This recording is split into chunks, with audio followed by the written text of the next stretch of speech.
Well, actually, I got an offer to become a pro football player first Okay. by the wrestler who was wrestling in Calgary in the off season, and he introduced me to pro football and said, "Hey, you're strong."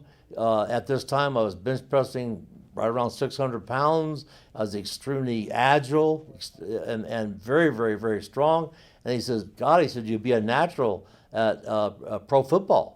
And so I played for Calgary Stampeders. He says, "Come on up and try out." And what was I doing? I was just bouncing in a nightclub. I had nothing to do. So it was basically on a whim that I drove from Phoenix to Calgary to try out for the Calgary Stampeders. And I didn't like it right from the start because it was really hard hitting. It was very pro football is alignment. I was playing defensive end, and it was very hard hitting. I didn't like the actual trauma to the body, and but I did well. I did well enough that when I was released by the Calgary Stampeders, Montreal picked me up and brought me into Montreal for the rest of the preseason and a couple season games, and then cut me at that point. I went back to bouncing in JD's at the nightclub, and the pro football player who had brought me up to try out for the Calgary Stampeders said, "Well, now why don't you try out for wrestling?" Because he was wrestling there in the off season for Stu Hart Promotions in Calgary. Right. And I said, "Well, sure, I'll give that a try." I was just so free at that time of my life. I just had nothing to hold me back, no reason to stay put. And so I left Phoenix, Arizona in January of 1970, and it was 75 degrees. And I drove to Calgary, following my friend, to wrestle in the off season, the football off season. And when we arrived in Calgary about 3 days later, following the Rocky Mountain chain, getting colder and colder and colder, and arrived in Calgary, and they were having one of the real cold spells, and I remember the wind chill factor was like 50 below zero, and I just came from 75 degrees above zero, and my car doors had froze shut, and I was in this frozen wasteland, and I said, "My God, my eyelashes were freezing together walking to a store, and everything was just you were so isolated. You had to stay inside, and I was such an outsider, laying in the sun and training and that type of a lifestyle that all of a sudden you became isolated. You had to be isolated to live and endure with 30, 40, 50 below temperatures."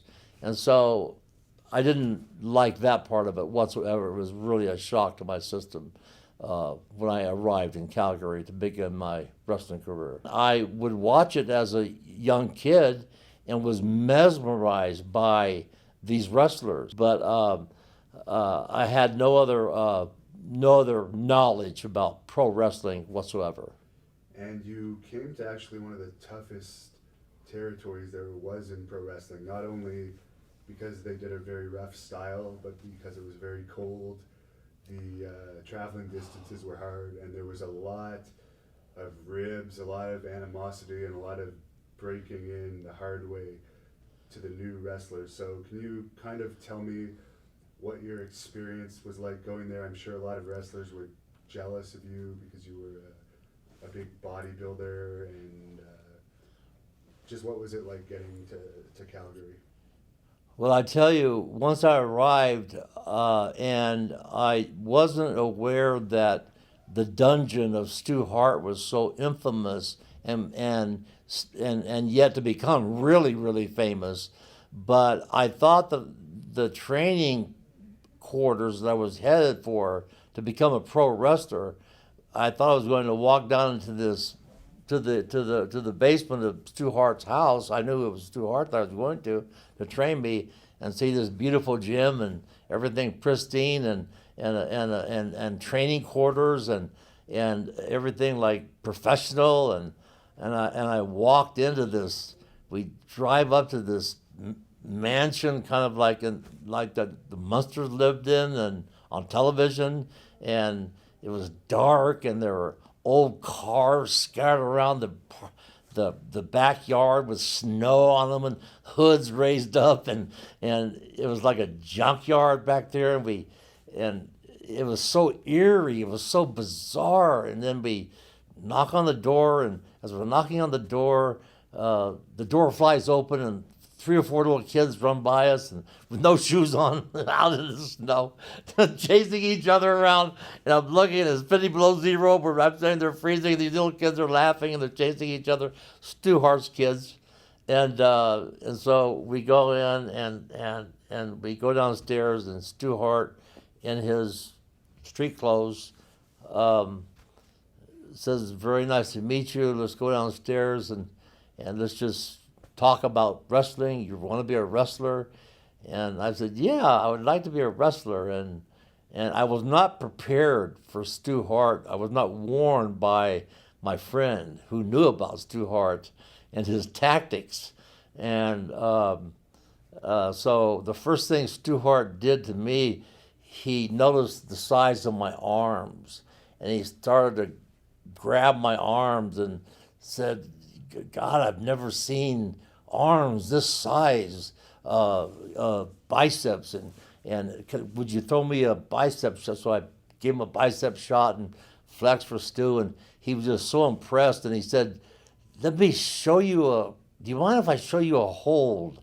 A hold. I thought it was very weird because there was no ring, there were just soiled mats on the floor, just dirty gym mats, and we were like in a cellar, and hot water pipes, and soiled walls, and very dingy and very dungy looking. No wonder I got the tag, the dungeon. And he said, "Could I show you a hold?" And I thought he was just going to show me a hold. And I said, "Sure, you can show me a hold." I thought it was very bizarre that he wanted to show me a hold without wrestling tights on or gear on. And he said, just let me bend your neck. Let me see your neck. Stick your head down here. So like a fool that I was, I bent over and I stuck my head into Stu Hart's grasp, and he put some sort of I believe later it turned out to be a front face lock, and he began to really tighten up, and I couldn't get out of it. And he laid on me, and I dropped to my knees, and then all the way down, face first, on these dingy, dirty, filthy mats that reeked with odor, and the smell coming up, and he was rubbing my face in this front face lock, and I couldn't get out.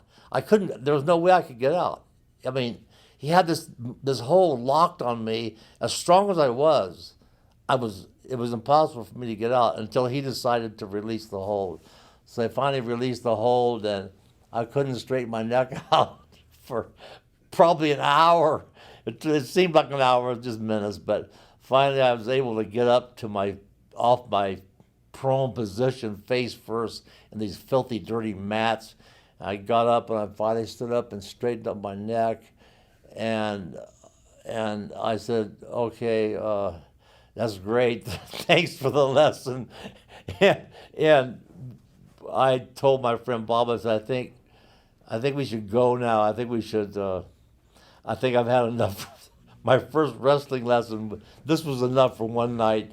And then Stu went right back like nothing had happened, right away to my arms again, grabbing my triceps and saying, "God, I've never seen such huge arms. How big are your arms?" And I said, 22 inches. And he said, "How much can you bench press?" And I said, "Probably 600 pounds. And he said, "Can you do it now?" I said, "Not now, not after what you just did to me, but give me a few days to recuperate." So a long story short, I spent about 5 days in the dungeon being mauled by Stu Hart, and then it was time to become an official pro wrestler and get in the ring.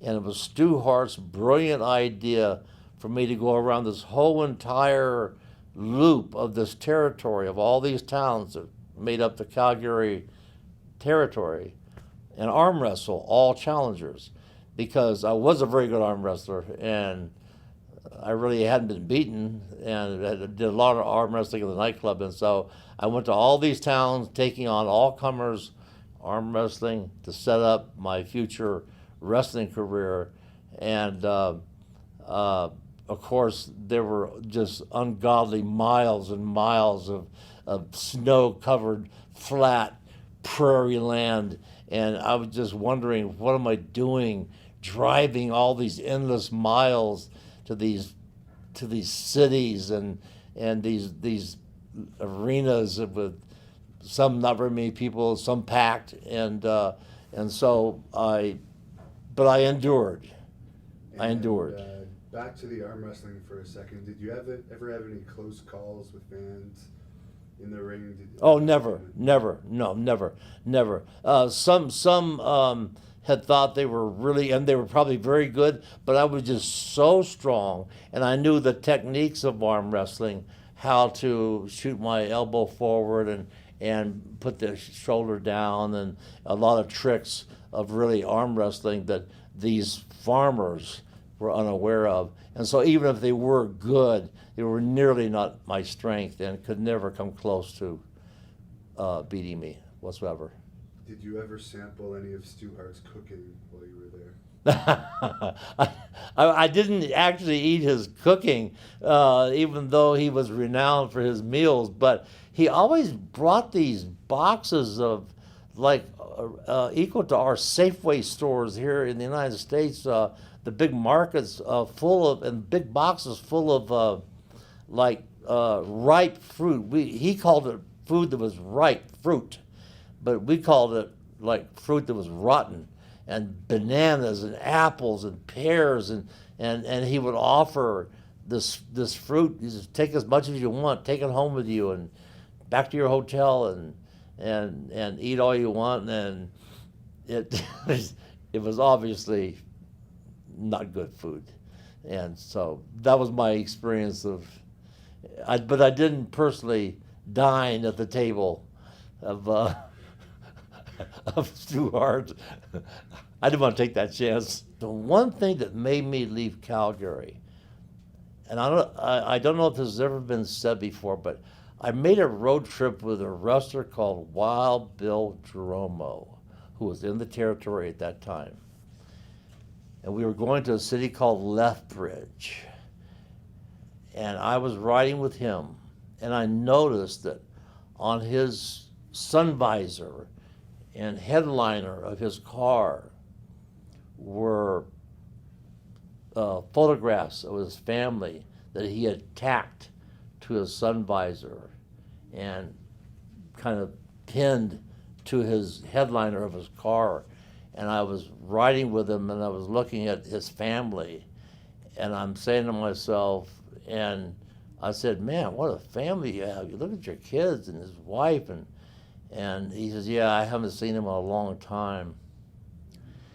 And I said to myself, here I am in the wastelands of Canada, man, freezing, sub-zero, and here's a guy with photographs of his family. I said, do I want to do this for a living? Do I want to be away from what family I have? And all I have of this family are photographs pinned to a sun visor of my car and pinned to the headliner of my car, and there's my family, and here I am out in the wilds of Canada. And that was the deciding thing for me to actually, once it came time for me to leave, I made the decision. That was one of the main reasons I left Calgary and thought that I would probably never wrestle again, because I did not want to end up in a car driving the wastelands of Canada with my family taped and pinned to the sun visors of my car. It's a horribly depressing image.